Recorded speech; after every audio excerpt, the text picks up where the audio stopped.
राष्ट्र सर्वप्रथम राष्ट्र सर्वप्रथम राष्ट्र सर्वप्रथम राष्ट्र सर्वप्रथम। रक्षा मंत्री राजनाथ सिंह आज मंगलवार को उत्तर प्रदेश के दौरे पर हैं। इस अवसर पर रक्षा मंत्री राजनाथ सिंह ने लखनऊ में विकसित भारत संकल्प यात्रा को संबोधित किया।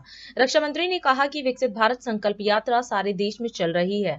उन्होंने कहा कि आजाद भारत के इतिहास में पहला अवसर है जब कोई सरकार जनता के दरवाजे पर जाकर सरकारी योजनाओं का लाभ पहुंचाने की कोशिश कर रही है और इसका श्रेय पीएम मोदी को जाता है। पीएम मोदी का संकल्प समाज के सबसे कमजोर वर्ग का उत्थान करना है। जो हमारी यह विकसित भारत संकल्प यात्रा केवल लखनऊ महानगर में ही नहीं बल्कि सारे देश में चल रही है और आजाद भारत के इतिहास में यह पहला अवसर है जब कोई सरकार जनता के दरवाजों पर जाकर सरकारी योजनाओं का लाभ पहुंचाने की कोशिश कर रही है। यह पहली बार आजाद भारत के इतिहास में हुआ है और इसका श्रेय यदि किसी को दिया जाना चाहिए तो हमारे भारत के यशस्वी प्रधानमंत्री आदरणीय नरेंद्र मोदी जी को इसका श्रेय दिया जाना चाहिए। आप लोगों ने आजाद भारत में कभी नहीं देखा होगा कि कोई सरकार जनता के दरवाजे पर पहुंचकर जो भी हमारी सरकारी योजनाएं हैं उनका लाभ पहुंचाने की कोशिश की। और मैं दावे के साथ कह सकता हूं आजाद भारत के इतिहास में कोई ऐसी सरकार नहीं रही है जिसने इस सीमा तक जाकर आम जनता के हितों की चिंता की।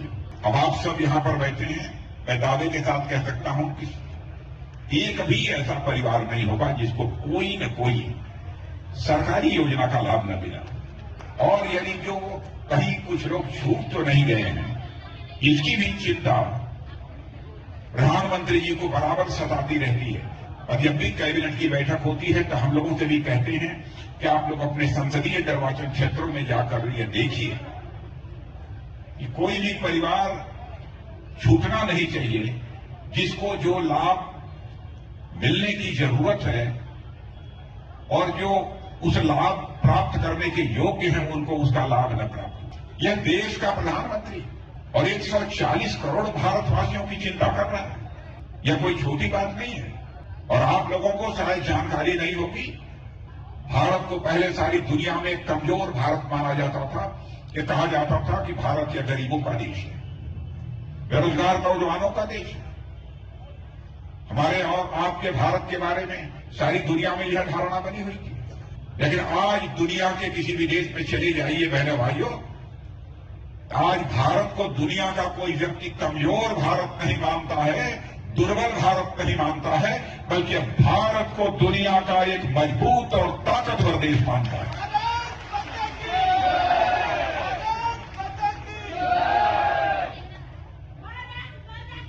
और इसका श्रेय यदि किसी को दिया जाना चाहिए तो भारत के प्रधानमंत्री आदरणीय नरेंद्र मोदी जी को इसका श्रेय दिया जाना चाहिए।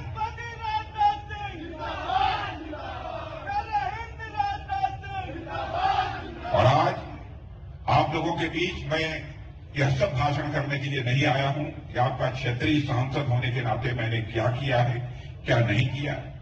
जो मैंने किया है उससे आप अच्छी तरह परिचित हैं। मैं मेरे माध्यम से जो कुछ भी हो सकता था, जितना बन सकता था, मैंने अपनी तरफ से करने की कोशिश की है और आगे भी जितना हो सकेगा मैं अपनी तरफ से करने की कोशिश करूंगा। हमारा यह प्रयत्न लगातार जारी रहेगा। आज यदि मैं आया हूं तो आप लोगों का दर्शन करने के लिए आया हूं और जिन लाभार्थियों को जो भी शेष बचे हुए हैं, जिनको कुछ लाभ दिए जाने हैं कुछ योजनाओं के, उस निमित्त यहां पर आया हूं। यहां लखनऊ में आता हूं तो मैं काम देखने के लिए क्या कुछ शेष बचा है इसका जायजा लेने के लिए आता हूं, इसके अलावा कुछ नहीं। अब 3-4 दिनों से यहां पर मैं हूं, लोगों के साथ संपर्क कर रहा हूं, लोगों की और क्या आवश्यकताएं हैं, लखनऊ के विकास के लिए और क्या किया जा सकता है। हमारे प्रधानमंत्री ने जो योजनाएं प्रारंभ की हैं, जानते हैं, जो भारत पहले गरीब भारत था, क्या स्थिति बन गई है। जब मोदी जी प्रधानमंत्री बने थे, हमारा यह भारत देश के धन दौलत के मामले में, माने देश के अर्थव्यवस्था के मामले में दुनिया की में 10वें स्थान पर है। और आपको जानकर खुशी होगी कि 9 वर्षों के अंदर ही हमारे प्रधानमंत्री ने इस भारत को जो धन दौलत के मामले में यानी देश की अर्थव्यवस्था के मामले में 10वें स्थान पर था, उसको लाकर 5वें स्थान पर खड़ा कर दिया। और ऐसे ही यदि चलता रहा तो दिन दूर नहीं है कि आजादी के 100 साल पूरा होते होते यानी 2047 तक भारत धन दौलत के मामले में दुनिया का नंबर 1 देश बन गया। आप सभी लोग कोई कठिनाई हो तो हमारे क्षेत्रीय पार्षदों से मिलिए, हमारे यहाँ के विधायक हैं नीरज वोरा जी, उनसे मिलिए। मैं इतना बतला दूं, कोई आपको निराश करके अपने घर से नहीं भेजेगा, जितना बन सकेगा उससे वो करने की कोशिश। मेरे बहनों भाइयों, बस मुझे इतना ही कहना था, इससे ज्यादा कुछ कहने की जरूरत नहीं है। आप सब लोगों को बहुत बहुत धन्यवाद। राष्ट्र